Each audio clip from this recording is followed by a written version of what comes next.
When the Cleveland Cavaliers selected Jaylon Tyson with the 20th overall pick, I didn't quite know how to feel. I mean, prior to the draft, I did my homework on him, and I liked what I saw, put out some content on him, and honestly, did not include him among my favorite prospects for this team due to my affinity for other wings and bigs in the draft.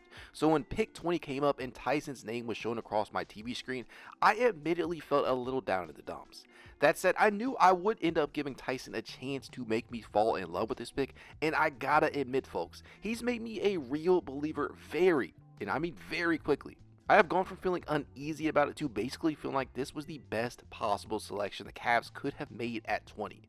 Now, I was already pretty familiar with his game due to my pre-draft evaluation.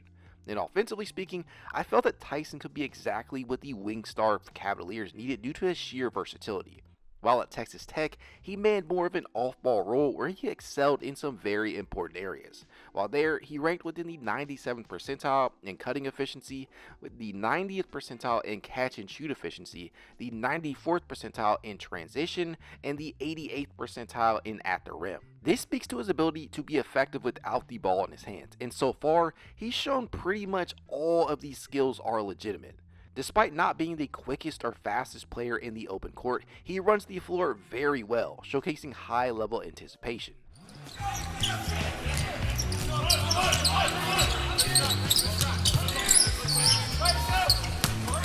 Tyson! Good left.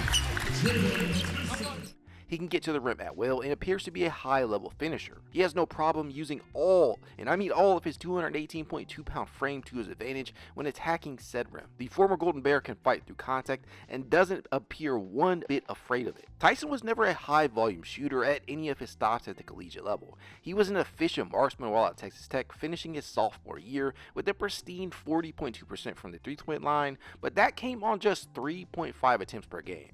To take that a step further, he never took more than 4.5 attempts per game in any single season. But all that being said, he displayed that he can knock down the three ball in a variety of ways. And while he hasn't been the most efficient through 5 games, you can clearly tell that he has a knack for one of the most coveted skills in today's NBA, the ability to catch and shoot. 4 of his 6 made triples have been of the catch and shoot variety, and one of the most encouraging aspects of this has been the location. He's knocked them down from both corners and above the break. Your jaw, you lose 12 pounds. Just take me back to that and the challenges that presented to you. It was really tough last year. Just going through all the injuries, like you said. Just some adversity that we always have to go through. He moves around the court well and provides ball handlers with an outlet as a cutter, something that should go a long way in a Kenny Atkinson-led offense that emphasizes constant ball movement and a lot of moving parts and pieces. The off-ball stuff has been pretty exciting to see, but what has really sold me thus far has been his work on ball, which aligns with his more recent stint with Cal where he operated as the starting point. He had the ball in his hands on nearly every possession, and as a result, his usage rate was sky high. He actually led the Pac-12 in this category at 30.1%. Through 5 Summer League appearances, the on-ball reps have been mostly impressive. There have been some typical rookie mistakes, but overall he's displayed much of what he was required to do while at Cal. He has a usage percentage of just 22.1%, but this is mostly due to the fact that he was sharing the court with Craig Porter Jr. for a couple of these games. The young man has made some quality plays for others, and while it took a few games for him to really shine as a playmaker, it was well worth the wait as Jaylon Tyson exploded onto the scene against the Los Angeles Lakers, putting up a near triple-double with 21 points, 11 boards, and 9 assists. While the casual viewer's attention was on Bronny James and teammate Amani Bates, Tyson stole the show with an array of quality feeds. He did much the same in another strong performance against the Indiana Pacers. He took advantage of Porter Jr.'s absence and then some as he was given an extreme increase in on-ball reps. He consistently put his team in position to score the basketball in an array of ways. The patience and poise that he operates with is visible on plays like this. Watch as Tyson gets a screen from big man Pete Nance while keeping his head up and spotting a cutting Luke Travers. Now, it's one thing to see a potential play develop, but to actually make it is a whole other thing entirely. Everything about this play is picture perfect. He reads the defense, uses the screen adequately, and splits not 2, but 3 defenders with a well-timed bounce pass to hit a cutter in stride for an impossible-to-defend dunk at the rim. Exquisite.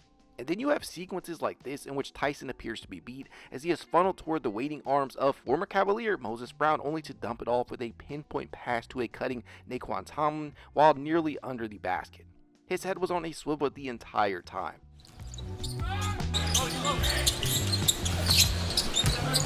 Cavs kind of struggling in their half-court sets to get some decent looks. But that's a nice feed to Tomlin down low for the dunk. Yes, it is, and a great job recognizing Moses Brown coming over. He can put pressure on a defense with his dribble penetration, which he has already forced defenders into quick decisions and allowed for driving kicks to perimeter shooters like we see him do here, firing off a pass to the waiting hands of Dexter Dennis, who switches it home for three. Throughout the Cup tournament.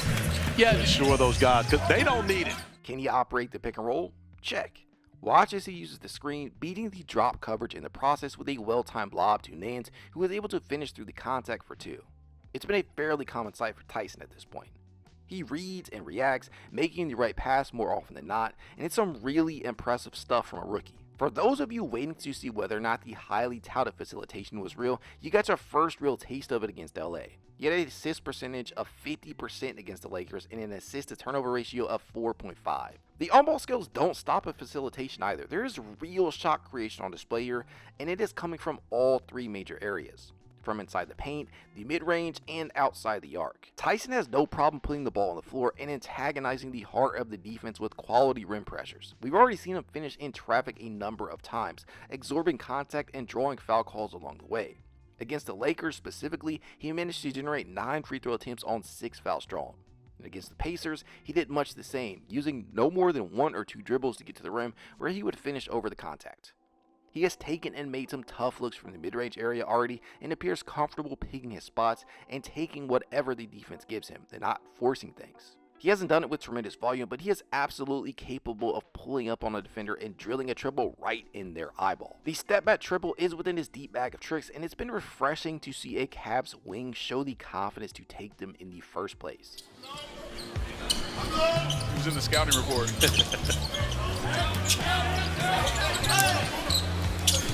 Tyson with the fall away. What a game by Jaylon. The facilitation and shot creation have indeed been eye-popping, but perhaps one of the most impressive skills to me is the rebounding. I knew that he was a quality rebounder at the wing position based off of his time at both Texas Tech and Cal, where he managed to finish top 15 in conference in rebounding percentage in each of his single seasons with those respective schools. The stats don't really do him justice though.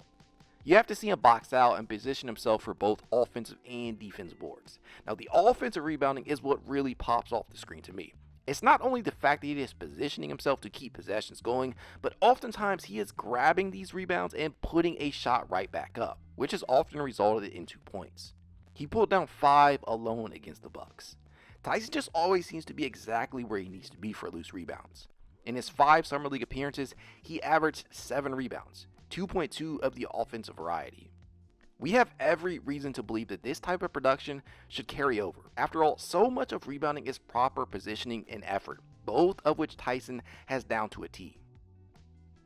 Now, on the opposite end of the floor, he is by no means a defensive stopper, but he has displayed solid defensive instincts and looks the part of a competent team defender. Counting stats don't necessarily tell the entire story, but it is worth noting that he has averaged 1.4 steals during Summer League and had 2 steals in 3 out of his 5 appearances. He plays the passing lanes quite well and will likely be a definitive threat to pile up weak side blocks and deflections.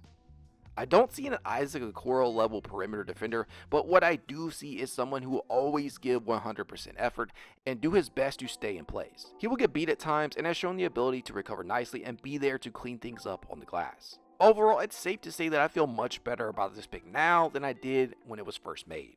Yes, I know that it's only Summer League and you are supposed to take these performances with a grain of salt, but I can't help but believe that much of what I saw will carry over to the NBA level. He seems to be exactly the piece we needed.